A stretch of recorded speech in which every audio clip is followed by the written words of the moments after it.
نهضرش على الموسيقى من الجانب ديال الحرام ولا حلال، كنت انت عارف وانا عارف الحكم ديالها.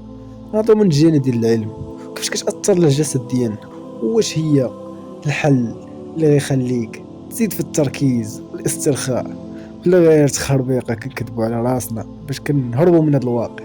غنعرفوا كاع هادشي في هذا الفيديو، غتفهم شنو هي هاد الموسيقى.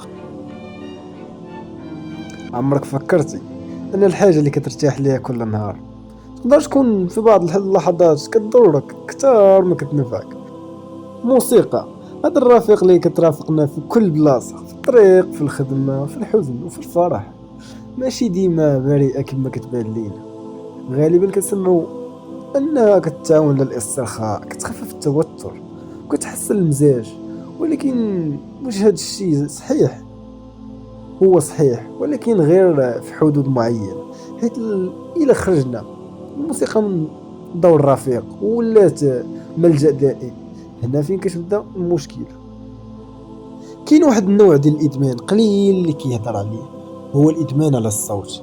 ملي ما كتقدرش تبقى دقيقة بلا ليزيات، بلا موسيقى، بلا ضجيج كيملأ الفراغ، هنا خاصك توقف وتسول راسك: واش انا كنسمع الموسيقى ولا كنستعملها باش نهرب؟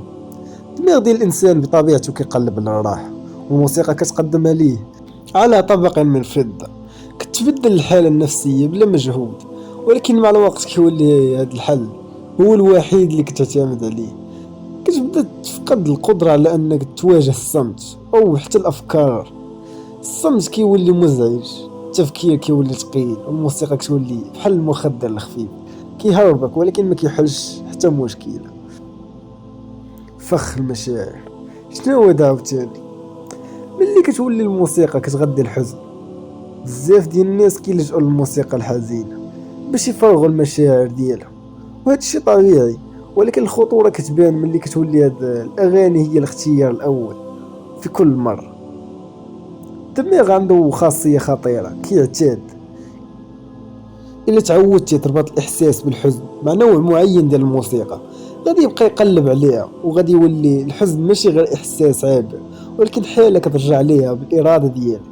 كتولي كتحس براسك مرتاح في الحزن، وهاد الراحه هي اللي كتحبس فيك بحال واحد الدائره: حزن، موسيقى حزينه، تعمق في الحزن، رجوع الى نفس الموسيقى، ثم حزن من جديد.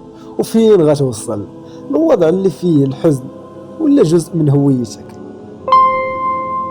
الموسيقى مش غير فن، هي أداة، وكتستعمل بذكاء في مجالات كثيرة، خصوصا في التسويق. دخل شي محل تجاري وغادي تلقى الموسيقى مختارة بعناية: إيقاع سريع باش تزرب وتشري بلا تفكير، إيقاع هادئ باش تبقى مدة طويلة وتصرف كتر.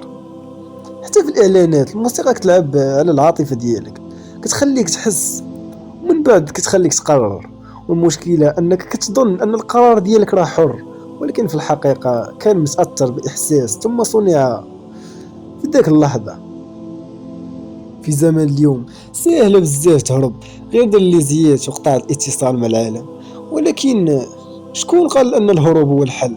الموسيقى تقدر تعزلك بلا ما تحس، كتنقص التفاعل ديالك مع الناس، كتخليك أقل انتباه للتفاصيل اللي حداك، وكتخليك تعيش فقاعة خاصة بيك. مع الوقت كتولي كتفضل العالم ديال الموسيقى على الواقع، حيت فيه كتتحكم كتر والألم أقل، ولكن الواقع كيبقى كيتراكم حتى كيرجع وكيصافقك.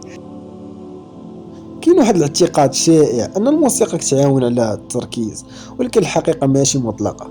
بعض الأنواع خصوصا اللي فيها كلمات كتشغل جزء كبير من الدماغ اللي مسؤول عن اللغة، وهادشي كيخلق واحد التضارب مع التفكير.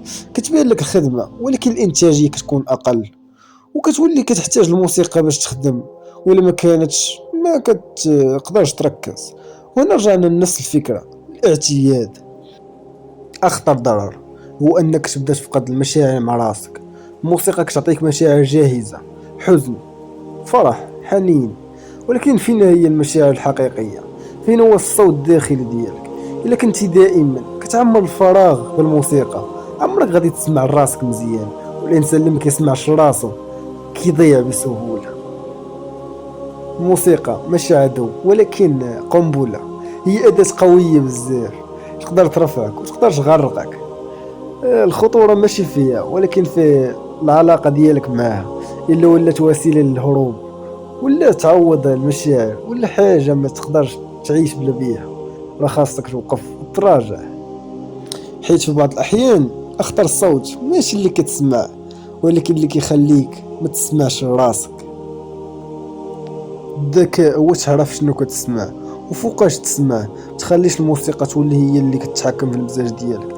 انا ما كنشجعش للموسيقى، درت هذا الفيديو باش تعرف الاخطار ديالها وشنو هما السلبيات ديالها، باش يولي عندك واحد الدافع باش تبعد من هذا الشيء. شي ما خدامش ما عنده باش يفيدك، فقط واحد الصوت كيبقى يدمر لك في حياتك انت ما حاس بوالو. خويا ولا اختي، في هذا الاخر ديال الفيديو بغيت نقول لك الا كنتي كبقيتي معايا حتى لهنايا ما تنساش تقول لي في التعليق.